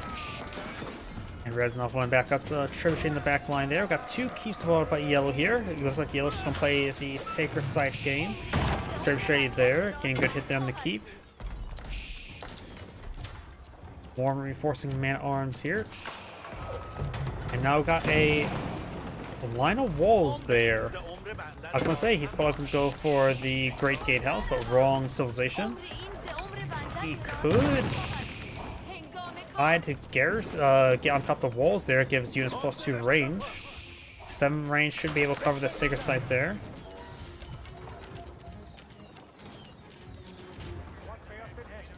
Red's migrating down south. Red does have a single trebuchet firing away course here.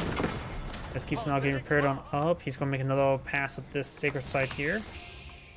Yes, 1 minute 16 seconds. It's going to be do or die. This next gauge is going to be his last. Yellow's supposed to claim the stone. Red does not have time to retaliate against that. Red has a bit too much food and wood sorted up. Could throw something on the field. He sort of needs anything. More longbowmen. He already has a veteran longbowman research. He may or may not have veteran spearman research. Horseman, maybe not a bad idea as well.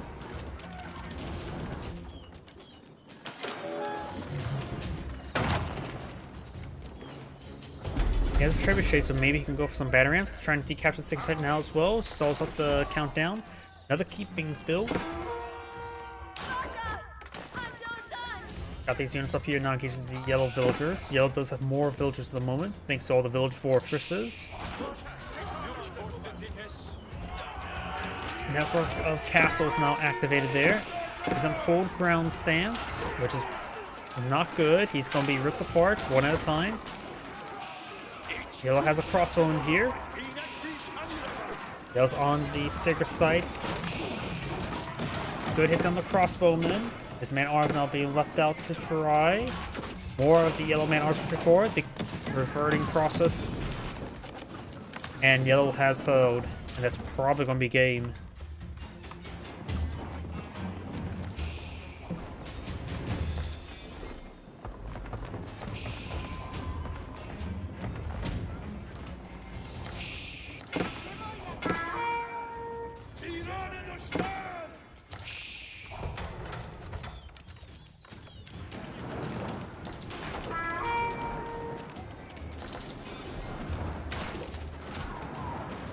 Wall about to go on down. Wall does going down. The point has been fully reverted back. He got 6 seconds remaining. He cannot stay off of it. He has to stay on it. Spring Ball goes down immediately. We've got multiple siege weapons here for Yellow. Does dodge some of those Magneto shots, but not perfectly. Man-Arms have managed to force back Yellow. Red does take another good hit there. He needs to make sure he stays on top of the Sacred Site. And those units on the Sacred Site are getting ripped apart by the keeps. Red's pushing up north, trying to hit those siege weapons. Crossbow should be just fine. And that's probably going to be game. And yep. I think the point has to be fully reverted back in order for us to start counting down. Never really paid that much attention. Spring Gold's here. Red's now on the Sacred Site. Magneto's get a good volley there. Spring Gold getting hit hard. And Yellow does it direct, and he's going to just stand there. He's just trying to stop the point from being decaptured. Bill's just charging way forward. He just needs to stall out the reverting. Red has his own villagers there. Red's villagers do have bows and arrows, so Red's villagers now being engaged in Yellow's villagers. If villagers fighting villagers, so they either gone very wrong or very right. In this case, for Red, it's gone very wrong. Magnetos are now stoning down everything. Yellow has a couple mana, or at least one Man-at-Arms, one Man-at-Arms remaining on the Sacred Site there. Those standing fight, got massive number of Magnetos there. They're just being brought on in still. He's keeps the field more villagers there. And all of Red's stuff has gone down. Build more walls there, still on the decapturing, and does revert. And that's game. This is Angry Zane. Thank you for watching, and on the next replay.